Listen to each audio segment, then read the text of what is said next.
In this present crisis, government is not the solution to our problem. Government is the problem. From time to time, we've been tempted to believe that society has become too complex to be managed by self-rule, that government by an elite group is superior to government for, by, and of the people. I'm here to talk to you about the problem of slavery. It didn't end in the 1860s. It's a social malady that's with us today, and it's increasing in its scope and virulence. The desire to enslave our fellow man is unfortunately intrinsic to the human character. It has been with us since the beginning of time, on every continent and in virtually every culture, from ancient Egypt to Babylon to Greece and Rome, Africa, Asia, Europe, and the United States. Germany and Japan openly practiced widespread slavery only 50 years ago, and the Soviet Union until less than a decade ago. China even today. It's a disease of our human nature, and yet people are under the impression that it no longer exists. I say to you that in a subtle form, it exists in America today, and it's becoming less subtle and more manifest. Madison Avenue has just cleaned it up a little bit, dressed it up in new words. The slave master is now Big Brother, someone to protect you, someone to confide in. But it's all the same. He owns your life. This may sound far-fetched, but I think I can prove it. When the IRS allows you a tax deduction, they and their congressional collaborators and the media call it a tax subsidy. In other words, they designate it as a gift to you, a subsidy. The only way they could conceive this terminology is by presupposing that they, i.e. the government, own all the money. Their view is that they're entitled to it all. That which they allow you to keep is their compassionate and generous gift to you. How can this be? You create the money by your efforts, your sacrifice, your creativity, your risk-taking. So how can it belong to them? It's very simple. They own you. They own everything you produce, your money, your house, your thoughts and ideas, your children. If you go to a foreign country to work, you still have to pay the U.S. income tax. You could dig a hole in the middle of Siberia and they'd be entitled to a cut of your wages because in their minds, under their law, they own you. They create arcane and esoteric laws to criminalize you. You may try, but you can't obey them. You can't even understand them without a lot of professional help. You have to run around slavishly collecting little pieces of paper, receipts, 7 years of detailed financial records because you might be called on to give an account of yourself to the big boss man. And if you've made a mistake, he can take everything you have. He loves it that way. Do you want to know what it is? The Matrix is everywhere. It is all around us. Even now, in this very room. You can see it when you look out your window or when you turn on your television. You can feel it when you go to work, when you go to church, when you pay your taxes. It is the world that has been pulled over your eyes to blind you from the truth. What truth? That you are a slave, Neo. Like everyone else, you were born into bondage, born into a prison that you cannot smell or taste or touch. A prison for your mind. What is the Matrix? Control. The Matrix is a computer-generated dream world, built to keep us under control in order to change a human being into this. People so caught up in this race stuff and they worry about black and white that they forgetting that white people in slavery too. All of us Americans are in slavery. If you have a lease or you have to pay your rent or you have to pay your loan, if you got to pay anybody else, you are in slavery. If you do your work and you go to work and you come from work and you have to pay somebody else, you're in slavery. Like, you are enslaved to your credit, your rent, your bills, your DP&L, your water. You in slavery to all that stuff. Are you able to get rid of it? Or do you have to pay it? Once you get older and you become an adult, once you're not a kid anymore, you are a slave unless you are rich. Now there's ways that you can play and you can be on the better side, but for most of the Americans who work a regular 9 to 5 or 8 to 5, whatever hours you work, if you have to go to work for 40 hours a week and you doing something that you really truly do not want to do, and you have to pay somebody to live your life, to live a basic decent lifestyle that any American, any person in this world is entitled to, then you are a slave. And you see the white people go to work, black people go to work, Mexicans go to work, Chinese people go to work on a daily basis. The daily basis, you have to go to work for another person. So you are in slavery. So don't be worried about who hates you. Worry about doing you. Worry about doing your own business, taking care of what you got to take care of. Just because somebody else out there and they're getting harassed and stuff like that, yeah, you fight against it. You fight against it. But don't think that it's just us. It's not just the black people. It's the world. The world is going through this shit. Hi everybody, and thank you for viewing this video. My name is Isabel, and today what I'd like to go through is the idea and concept of freedom. Now, a few days ago I was driving against the traffic and I was looking at the opposite side of the road and looking at all those cars heading towards the city to go to work at something like 7:30 in the morning. Anyway, so as I was driving along, I noticed how they were going really slowly, and it seemed like they were almost chained together, these people. You know, they were all heading in the same direction really slowly and really automatically, like robots. It kind of resembled to me a sense of slavery.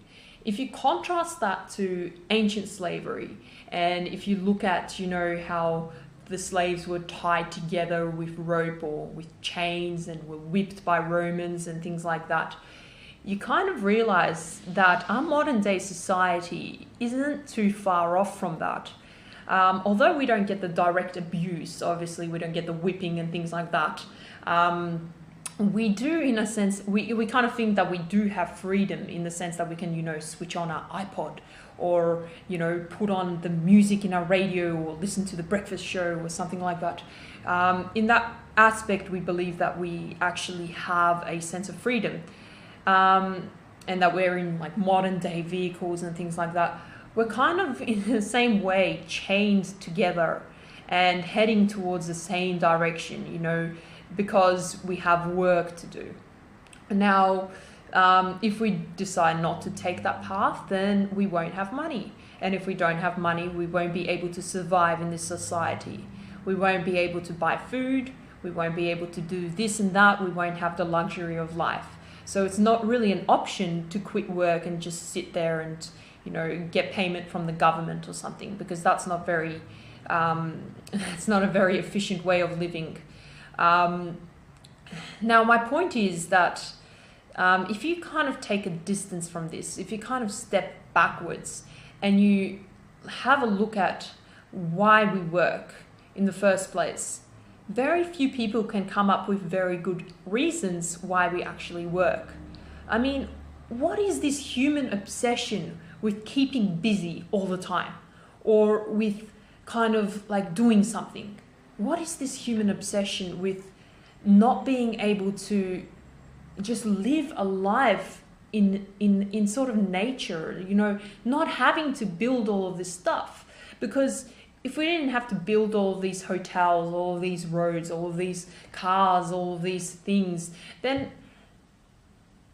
we wouldn't have to work in the first place. And why is it that we need to do that kind of stuff? Why is it that we actually need, you know, to keep on getting better and better, you know, keep on improving technology, keep on doing this and that? What's the point? I mean, what is the point? You're only here for about 100 years, if you're lucky. You're only here for a limited time period. And unfortunately, the moment you're born into this society, you're sort of brainwashed in order to, you know, you need to take the following steps. You need to, you know, first you get born, then you go to kindergarten, then you go to school, you spend 12 years at school, then you go to hopefully university, then you go to work. By then you're brainwashed. by then you're integrated into the society, you're doing exactly what the society expects you to do, to live as a citizen of the society and to be a slave to the workforce, to devote your entire life, to devote your entire time, your time away from your family, so that you can be out there to help people construct bigger and bigger buildings, bigger and bigger bridges, and better technology. But why? What for? I mean, what is there to really achieve? There's nothing to really achieve out there. It's actually, work in a sense is diminishing our living conditions. It's diminishing people's ability to spend time with their families, which is what is more important. It's diminishing the quality of relationships. If you look at the divorce rate, most of that is because there's money issues, or there's problems with, you know, couples not spending enough time together, etc. It's not directly due to the fact that human beings are bad. It's due to the fact that this society expects us to sacrifice our entire lives from age 0, maybe age 3, up to age 65 to do stuff for the society. I mean, if you think about it, whoever really wants to do that? Isn't there more to this life than just to work and just to travel in the morning to, you know, to and fro with the traffic? I mean, there has to be something more. There has to be greater meaning, because person gets up to 65 and then they realize, what was that for? Like, after 65 years, they realize that was a waste of time.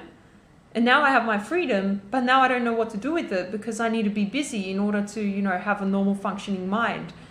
You know, they lose a sense of self, because they're so consumed with, you know, traveling to work or working for a particular company. They get so obsessed about, you know, following the exact criteria that, you know, people around them are following. You know, to first, you know, go to school, then go to work. It's kind of like sheep, you know, blind sheep. One sheep's going that way, the other one's following because they don't know what they're doing.